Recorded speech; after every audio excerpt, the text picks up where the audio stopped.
Welcome into the Cowboys Report. I am your host, Tom Downey. The Cowboys lose to the LA Rams in painful, frustrating, heartbreaking fashion. And that's not all. There are some injury notes for the Dallas Cowboys we have to get into here, beginning with Leighton Vander Esch.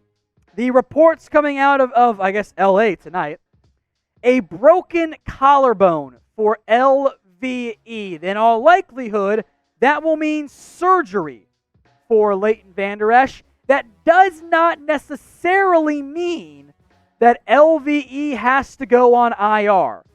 It's going to be season ending. He's probably going to go on IR, though, even if it's a quick surgery fix. Remember, the IR rules have changed this year, meaning you can put a player on IR and bring them back in as soon as 3 weeks. So we'll see if it's season ending or not.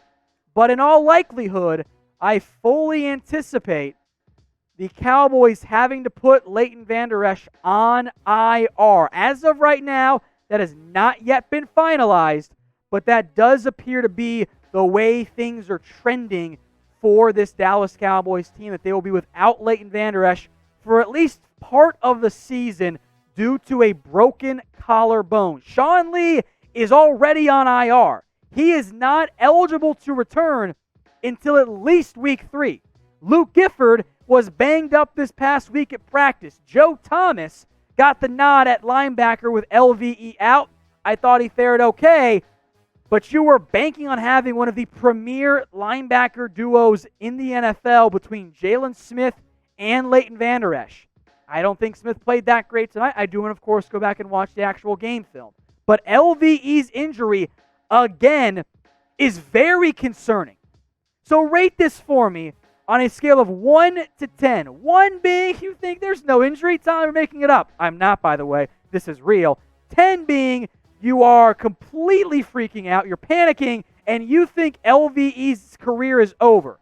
Now, I don't think it's over, but there is some, especially for me, for a guy coming off neck issues, some long-term concerns here for the Dallas Cowboys and for Leighton Vander Esch. I see 10s coming in.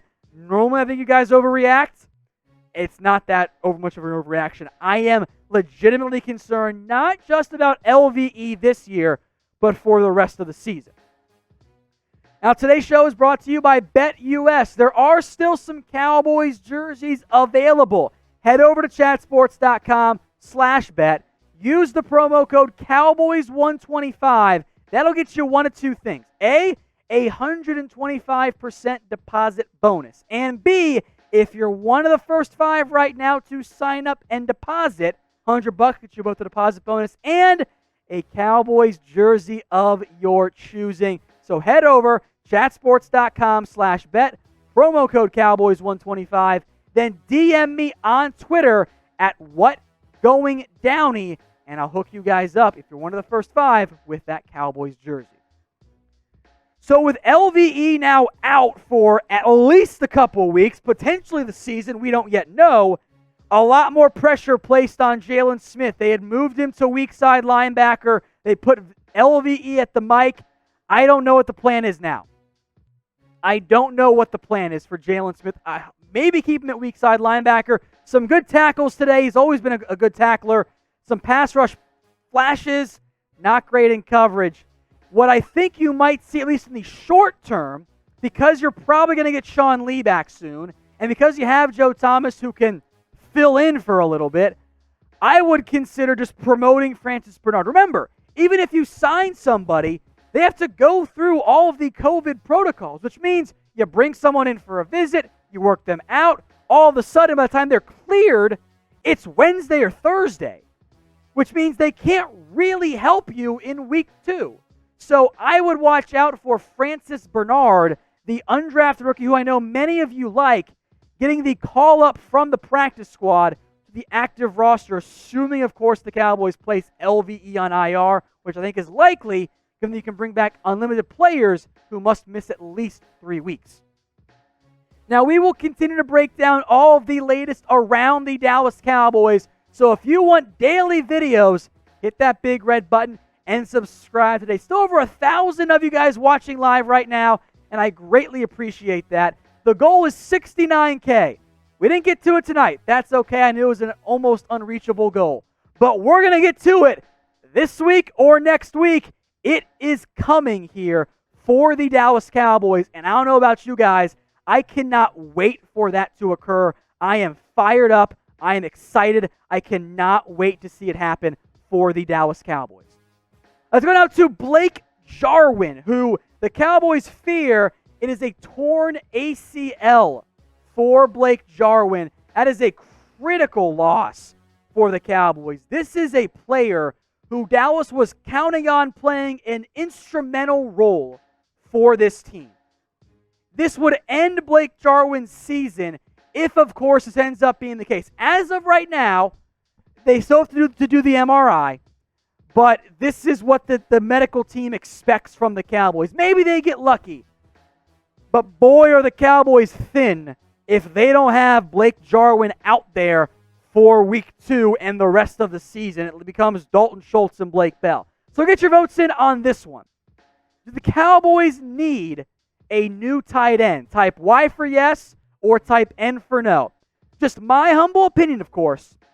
I think it's an absolute yes. I think the Cowboys have to go out and find another option. I think they have to go out and get somebody else. I don't think Dalton Schultz and Blake Bell are going to be enough for you.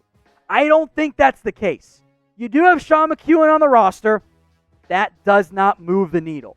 I think it is a yes, but get your votes in for me. Dalton Schultz, we'll break him down in a minute. He wasn't very good tonight.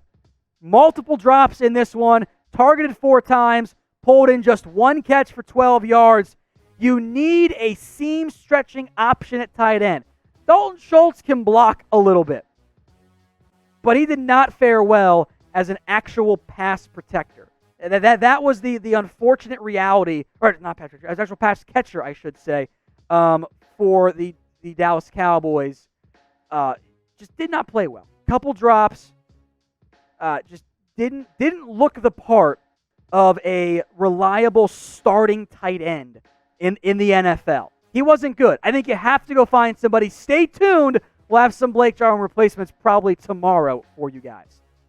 Someone put Enrico Gathers in the comments. I'm sorry. That threw me off. I wasn't ready for it. Cam Erving, also injured in this game for the Cowboys. The fear is it's a sprained MCL. So that wouldn't be the worst outcome for Cam Erving. But the Cowboys already without La'el Collins for the first 3 games. Well, I guess 2 left now.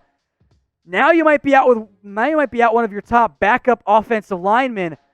Erving, not a huge loss, but between Blake Jarwin, Leighton Vander Esch, and the actual outcome of the game, it is very rare. But folks, this was the rare 3-loss game for the Dallas Cowboys. A very difficult result and outcome for the Cowboys as they fall 2017 and lose potentially 2 starters for significant time this year.